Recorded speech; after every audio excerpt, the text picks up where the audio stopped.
Hello, and welcome to Vintage Horror Movies, where we provide commentary, analysis, and critiques of older horror movies. This week we're talking about the first body horror movie. It's the 1924 Austrian silent film, The Hands of Orlac. This Orlac shouldn't be confused with the vampire Count Orlok from Nosferatu. No relation, and the spelling is different. The Hands of Orlac is based on a 1922 French novel called Les Mains de Orlac by Maurice Renard. The movie was directed by Robert Wiene, who's most famous for the Cabinet of Dr Caligari, which we talked about here previously. This movie stars Conrad Veidt as Paul Orlac, and he also starred in the Cabinet of Dr Caligari. He's done a number of other things, including Waxworks, which we talked about here. We've not talked about The Man Who Laughs yet, and we've not talked about Casablanca yet, so we'll definitely get to that later. Alexander Serena is Paul's wife Yvonne. Fritz Kortner is Nera, and this is a character that only appears in this version. Carmen Cartelleri, sorry if I mispronounced that, is Regine, and Hans Homa is Dr. Sarah. This movie is a slow burn and considered more of a psychological suspense movie with definite German Expressionist influences. And as I said before, it's also considered the prototypical example of a body horror movie. So the basic premise is a renowned pianist named Paul Orlac loses both his hands in a terrible train accident. His wife begs a surgeon to give him two transplanted hands. Paul does not know anything about this until he wakes up. He finds out his hands are from a recently executed killer. His hands can't play the piano, and he and his wife become financially destitute. She goes to ask his father for help, but his father hates him for some reason. The father ends up being stabbed to death, and the knife has the fingerprints of the killer, but Orlac has no memory of the deed. Orlac descends into madness. And that's really the story in a nutshell. I don't want to give anything else away because there is a fun twist ending.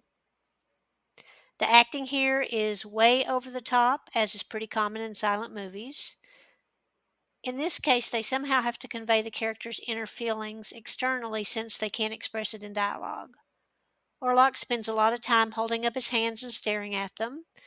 You might even consider his hands to be separate characters. There's also a lot of fun hand imagery in this movie, with giant hand hovering over him at one point when he's having a nightmare. There's also a lot of slow walking in this movie. For some reason, this movie would be a lot shorter if you took out the slow walking. So there are three other versions of this film. The second is Mad Love, aka The Hands of Orlac, from 1935, directed by Karl Freund. We've talked about him previously. He did 1932's The Mummy, and Mad Love was his last job as a director.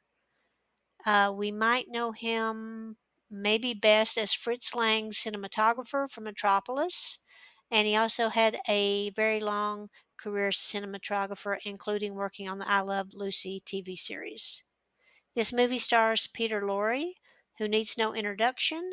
We last talked about him when we reviewed Fritz Lang's M. Lorre, and this is his American film debut, plays Dr. Gogol, who is obsessed with Orloc's wife Yvonne, played here by Francis Drake. Stephen Orlac is played by Colin Clive, who's most famous for playing Dr. Frankenstein in 1931's Frankenstein and then later The Bride of Frankenstein. Gogol is a real creeper in this movie and wants Yvonne for himself. He even keeps a life-size wax figure of her at his house. He plans to get rid of Orlac and then keep Yvonne for himself. Incidentally, Mad Love is considered the best of the versions of this film. Unfortunately, the movie had a problem with distribution, so it's not as well known as some of the other versions. Then the next movie is The Hands of Orlac, aka The Hands of a Stranger, from 1961. It's a joint British-French movie with the actors recording the script in both English and French. It's directed by Edmund T. Greville, And this one has Christopher Lee as a new character, a magician named Nero. This time, Stephen's hands were injured in a plane crash instead of a train crash. Mel Ferrer plays Stephen Orlac. Danny Carell plays a musician's assistant. And she was also in a movie we talked about previously, The Mill of the Stone Women, when we talked about Wax Museum movies.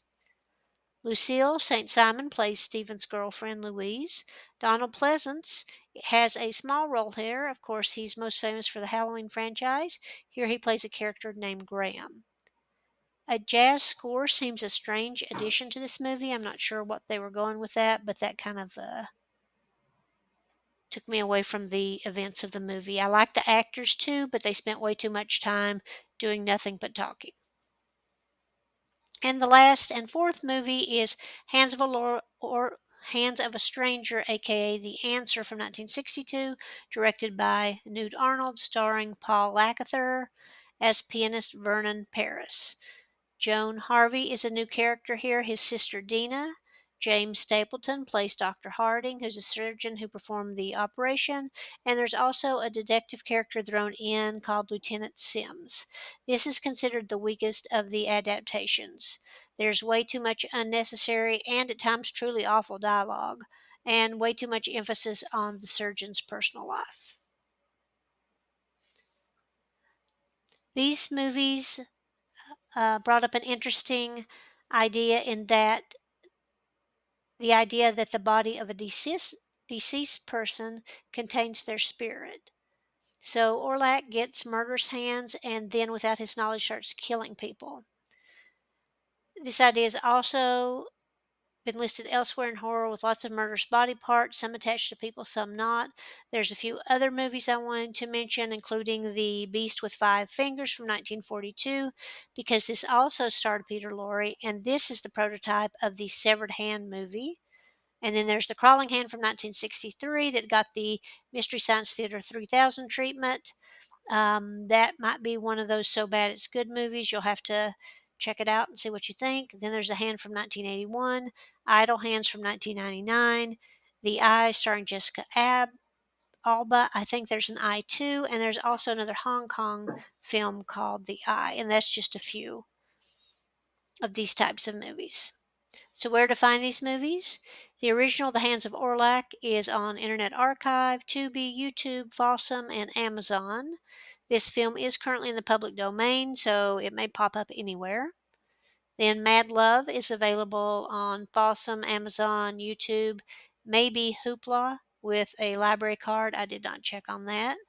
Then we have The Hands of Orlac with Christopher Lee, that's on YouTube, and The Hands of a Stranger with Paul Lacouture, that's on YouTube, or if you want to do a MGM Plus trial, it is also available there. Rotten Tomatoes, Hands of Orlac, the first one from 1924, critics gave it 91, audiences gave it 79. Mad Love with Peter Lorre, critics gave it 100, audiences gave it an 81. So this is a rare instance where the sequel got a higher score than the original. It's usually the other way around, and then every subsequent film gets lower and lower reviews. So the third film, Hands of Orlac with Christopher Lee, critics did not rate it, audiences gave it a 43, and The Hands of a Stranger from 1962 with Paul Lacouture, not rated by critics, audiences gave it a 10.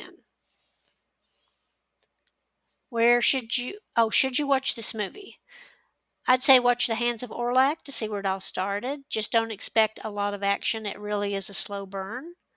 And then watch Mad Love with Peter Lorre because he's excellent in everything he does. I'd say if you want another movie after that, watch The Beast with Five Fingers because that was actually a lot of fun as well, since it has Peter Lorre in it. The rest of them you can just forget, to be honest. But the next time you see Thing on Netflix Wednesday or on the Addams Family Films, remember that that character all started with The Hands of Orlac. So that's it for this time around. Please subscribe or give us a thumbs up if you like what you're hearing. I'd be interested to hear your thoughts in the comments of these movies, any or all of them. And until next time, if you see any unattached body parts running around, unless it's things from the Addams family, they are probably up to no good. So stay safe. We'll talk to you next time.